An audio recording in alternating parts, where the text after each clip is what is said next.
I am so honored to be here with two of my favorite women in the world.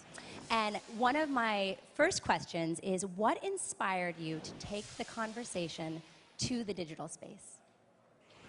Well, the conversation always existed. First of all, that it existed online. And we felt that most women spend a lot of time online, and it actually came from my own need in my life. I mean, what woman isn't asking questions about all of these subject matters? And rather than sort of spending hours trying to find out who had good answers, who had stories to share, we thought it was a good place to kind of curate amazing women and to share their stories and to actually hear what their solutions were and their answers were to, you know, a variety of topics, basically sort of the universal language of women.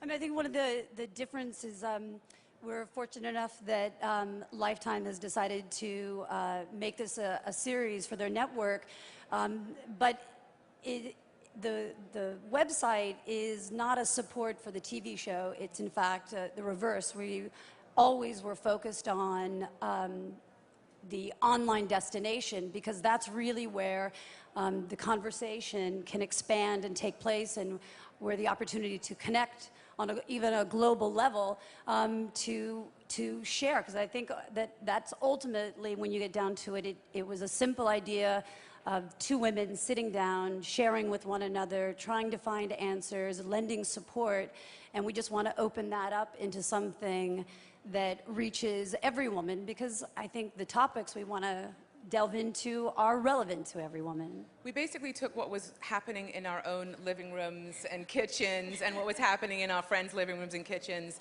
and wanted to kind of put that out in the world, because there is so much information that isn't particularly authentic or truthful, and it's really hard to find answers to these things, you know? Right.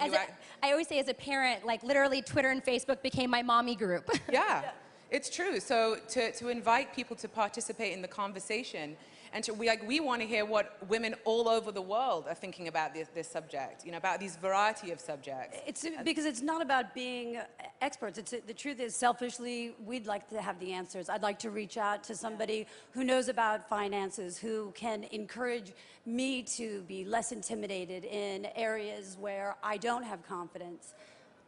And I think that by hearing these stories, you know, it really does offer insight into a variety of different opinions. And on the website, we've got so many different women. You know, some of them are like women that you know, and some of them are experts on that field, and some of them are just unknown women who have just sent their stories in and say, hey, I have a great story on sexuality and I want to share it. So it's amazing, because we're having such a diverse voice. And we're not saying that one is right and one is wrong. We're just saying, listen to all these women, and maybe you'll find something that you connect with. And just watching it, the authenticity comes through from such a compelling place. I was in tears watching it, truly, because they're really sharing their stories. And that's so incredible. And in social media, how do we share our stories and create that conversation? I mean, I also think with the amount of access people have with social media and online, that people know when someone is telling the truth and they're not. Some people may disagree with that, but like you read so much stuff, you can tell like that person's just promoting something or whatever the deal is.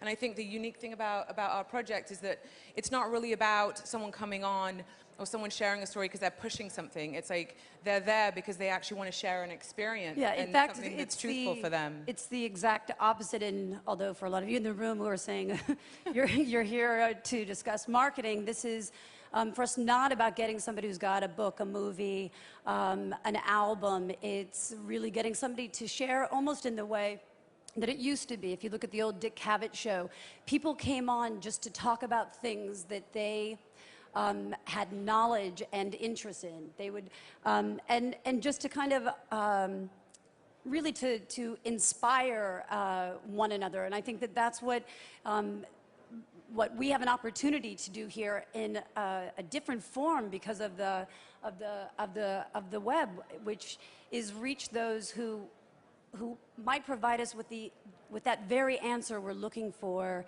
but would never have had an opportunity to connect with in our physical existence. And I mean, I'm interested as well to know, like, a lot of the women that we've been meeting and interviewing, like, I want to know, like, what are the books that they've read that have helped them? You know, what websites do they go to? What TV shows do they watch? I want to know all of that stuff that has helped shape that person. You know, who are the people that have influenced you?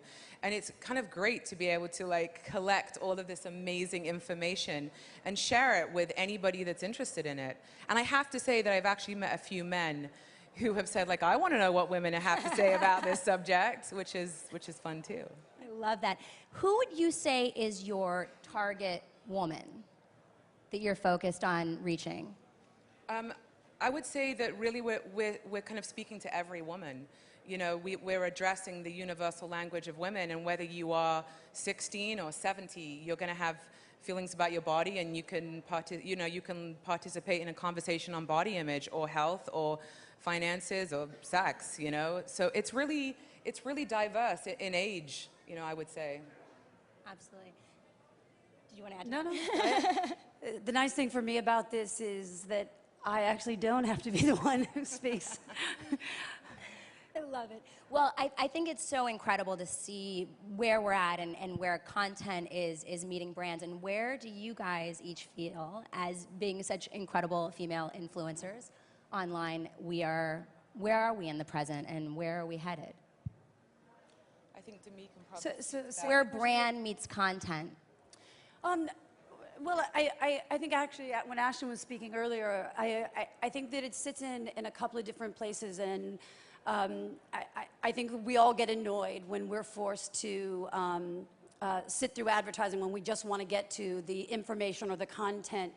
And I think having the ability to, you know, speed through it, and or if you choose to engage, I think that often there's great advertising that if it's relevant to the content that you're showing, then actually it's very exciting. And if it unto itself has great storytelling, then it's also interesting.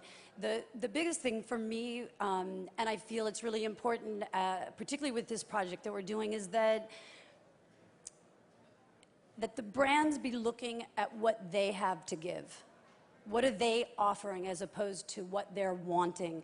And I think it shifts the focus and the energy, and I think ultimately creates a far better relationship with your consumer, because you become a partner with your consumer. And I think that's ideally where I'd like to, you know, land, particularly with this.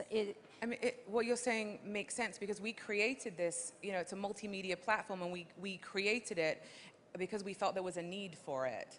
It wasn't that we sort of went around and were like, oh, what would be something that would be really fun to do? I mean, it is fun to do, but we see that there's really a need for it. And so with who we are talking, you know, any kind of partnership at all, even the people who are coming to be interviewed, anybody that's involved in this project, it's really looking at how can what you bring, how is that going to benefit the lives of women? You know, how is this going to benefit the lives of people watching this and participating in it?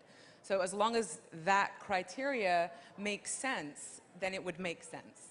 And I think ideally for us, it's also, you know, because what we have is a topic-driven, not celebrity-driven, and yet the celebrities are there because I think they create a familiarity, and their openness in exposing different aspects of themselves by not selling a movie allows also for a different type of integration.